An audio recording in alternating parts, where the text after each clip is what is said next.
ಇವತ್ತಿನ ದಿವಸ ದಿವಂಗತ ಗೋಪಾಲ್ ಭಂಡಾರಿಯವರ ಹುಟ್ಟಿದ ದಿನ, 75ನೇ ವರ್ಷದ ಹುಟ್ಟಿದ ದಿನದಂದು ಈ ಎಲ್ಲ ಸಾಮಾಜಿಕ ಸೇವೆ ಸಲ್ಲಿಸಿದ ಅವರಿಗೆಲ್ಲರಿಗೂ ಹಾಗೂ ಅದರೊಂದಿಗೆ ನನ್ನನ್ನು ಸೇರಿಸ್ಕೊಂಡು ನೀವೆಲ್ಲರೂ ಸನ್ಮಾನಿಸಿದ್ದೀರಿ. ಅದರಿಂದ ನನಗೆ ತುಂಬ ಸಂತೋಷನೇ ಆಗಿದೆ. ಹಾಗೆ ಗೋಪಾಲ್ ಭಂಡಾರಿಯವರ ಬಗ್ಗೆ ಇಲ್ಲಿ ಅನೇಕ ಗಣ್ಯ ವ್ಯಕ್ತಿಗಳು ಸಹ ಹೇಳಿದರು. ಹಾಗೆ ನಮ್ಮ ಮನೆಯಲ್ಲೂ ಸಹ ಅವರ ಒಂದು ಉತ್ತಮ ಸಮಾಜ ಸೇವೆ ಹಾಗೂ ಬಡ ಜನರೊಂದಿಗೆ ಅವರ ಸಾಮಾನ್ಯತೆ ಹಾಗೂ ದೇಶ ಸೇವೆ ಸಮಾಜ ಸೇವೆ ಅವರು ಮಾಡಿರ್ತಕ್ಕಂಥ ಬಂದ ದಾರಿ, ಅದರ ಬಗ್ಗೆ ನಮ್ಮ ಮನೆಯಲ್ಲಿ ಹಾಗೂ ಇಲ್ಲಿರ್ತಕ್ಕಂಥ ಎಲ್ಲ ಗಣ್ಯ ವ್ಯಕ್ತಿಗಳು ಹೇಳ್ತಾಯಿದ್ರು. ಇದರಿಂದ ಈ ಗಣ್ಯ ವ್ಯಕ್ತಿಗಳ ಒಂದು ಒಳ್ಳೆಯ ಸಮಾಜ ಸೇವಕರ ಒಂದು ಹುಟ್ಟಿದ ದಿನದಂದು ನನ್ನ 24 ವರ್ಷದ ಸೇವೆ, ದೇಶ ಸೇವೆಯಲ್ಲಿ ನನಗೆ ಗೌರವಿಸಿದ್ದು ಭಾರಿ ತುಂಬ ಸಂತೋಷನೇ ಆಯಿತು. ಹಾಗೆ ನಾನು ಸಹ ಇದೇ ಊರಿನ ಮೂಲ.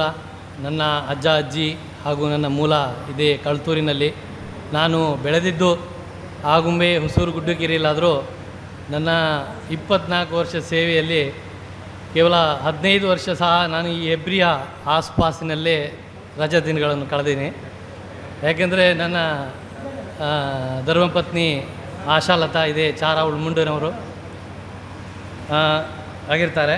ಹಾಗೂ ಈ ನನಗೆ ಸನ್ಮಾನಿಸಿದ ಈ ಗೌರವವನ್ನು ನನ್ನ ದೇಶ ಸೇವೆಯಲ್ಲಿ ಇರ್ತಕ್ಕಂಥ ಎಲ್ಲ ಸೈನಿಕರು ಹಾಗೂ ನಿವೃತ್ತ ಸೈನಿಕರಿಗೂ ಅವರ ಕುಟುಂಬದವರಿಗೂ ಹಾಗೂ ನನ್ನ ತಂದೆ ತಾಯಿ ಹಾಗೂ ನನ್ನ ಗುರು ಹಿರಿಯರಿಗೆ ಇದನ್ನು ನಾನು ಅರ್ಪಿಸ್ತೀನಿ.